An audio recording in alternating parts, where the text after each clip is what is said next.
no metrô de São Petersburgo. E a impressão é que a cidade é absolutamente diferente de Moscou. Nem parece que é o mesmo país. As pessoas são diferentes. O metrô é mais silencioso. Todo mundo é mais calmo. A voz que fala Astarojna e tudo mais no metrô é mais lenta. As pessoas são mais tranquilas. Tem mais gente velha aqui, eu acho, parece. Talvez em Moscou eles morram mais cedo. Maria, da Macedônia. Francelle, de Manaus.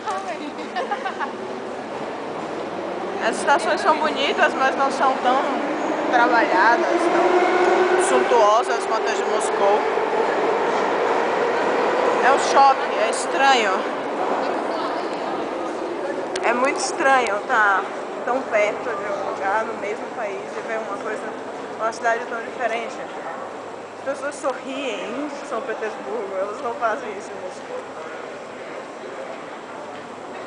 As pessoas são um pouco mais bronzeadas, se vestem melhor também.